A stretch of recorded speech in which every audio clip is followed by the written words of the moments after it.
कई बार बहुत अजीब पढ़ने को मिलता है। जब हम देखते हैं तो हमें बड़ा आश्चर्य होता है। यह आश्चर्य कुछ लोगों के लिए है, कुछ लोगों के लिए नहीं है, पर मेरे लिए तो है। जैसे कांग्रेस पार्टी को ही लें।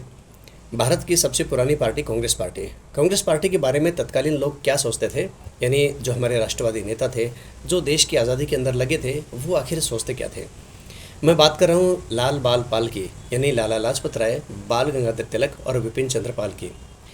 लाला लाजपत राय, बाल गंगाधर तिलक और विपिन चंद्र पाल, इन तीनों को राष्ट्रवाद की त्रिमूर्ति कहा जाता था। लाला लाजपत राय कांग्रेस के ही नेता थे, तीनों ही कांग्रेस के नेता थे और गर्मपंथी थे। उनका विचार था, यानी लाला जी का विचार था। लाला लाजपत राय जो साइमन कमीशन का विरोध करते हुए लाठीचार्ज के कारण वो घायल हो गए और उसके बाद वो बलिदान हो गए थे। आप सब जानते हैं, बाद में सैंडर्स को मार करके इसका बदला लिया था भगत सिंह, राजगुरु और चंद्रशेखर आज़ाद ने। तो वो लाला जी कांग्रेस के बारे में कहा करते थे कि कांग्रेस के जो वार्षिक अधिवेशन है वो शिक्षित भारतीयों की वार्षिक अधिवेशन है, बस, मतलब ऐसा करके मजाक उड़ाया करते थे। उन्होंने अपने द्वारा लिखित यंग इंडिया नाम की पुस्तक के अंदर ये लिखा कि कांग्रेस की जो स्थापना है वो अंग्रेज़ों द्वारा केवल सेफ्टी वॉल्व के रूप में की गई थी, यानी भारत में जो आक्रोश है अंग्रेज़ों के विरुद्ध वो अचानक 1857 की क्रांति की तरह भड़क नहीं जाए, बस उसके बचाव के लिए एक ऐसा मंच तैयार कर दें जहां भारतीयों को भ्रमित करने के लिए कि ठीक है, उनके लिए हित के लिए कोई पार्टी बनी हुई है। अब हम बात करते हैं महाराष्ट्र की। महाराष्ट्र के बाल गंगाधर तिलक जो इतने लोकप्रिय हुए कि उनको लोकमान्य की उपाधि प्राप्त हुई। गांधी जी से भी पहले आम जनता से के साथ संबंध स्थापित करने वाले लोकप्रिय नेता रहे वो बाल गंगाधर तिलक, जो मराठा और केसरी समाचार पत्रों के भी प्रकाशक रहे। पूना से उन्होंने प्रकाशन किया, मांडले जेल के अंदर भी बंद रहे। अब क्या सोचते हैं तिलक कांग्रेस के बारे में। तिलक ऐसा कहते हैं कि भी जो कांग्रेस है वो चापलूसों का सम्मेलन है, और तिलक ने कांग्रेस के अधिवेशनों को कहा कि ये छुट्टियों का मनोरंजन मात्र है, बस।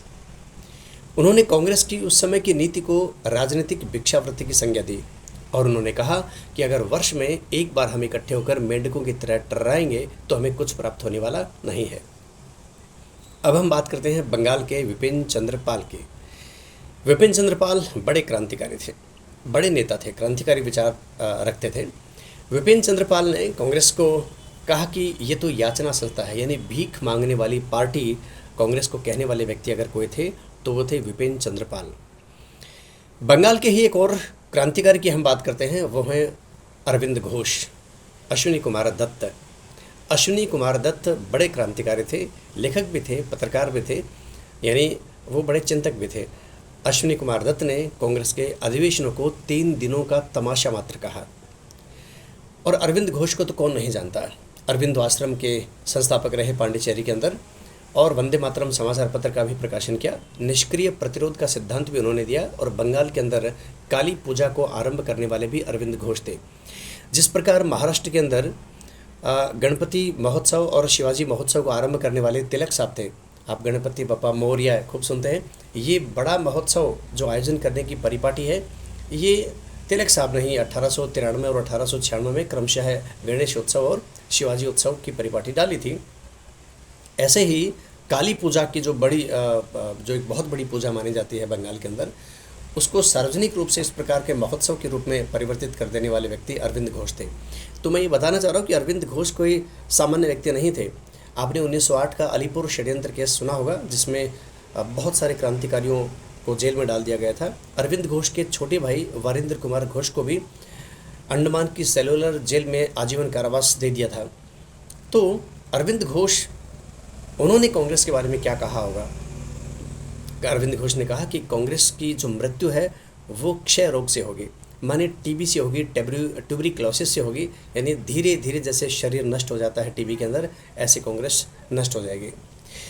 इन सब लोगों के विचार जान करके मुझे बड़ा धक्का सा लगता है कि जिस पार्टी ने देश की आज़ादी में इतना योगदान दिया, तो उसके बारे में सब लोग क्यों कह रहे हैं। आखिर गांधी जी ने भी आज़ादी के बाद ऐसा क्यों कहा कि कांग्रेस को अब समाप्त कर देना चाहिए, क्योंकि उनको लगा होगा कि शायद जो उद्देश्य वो पूरा हो गया, अब कांग्रेस टूल के रूप में उपयोग में न आए।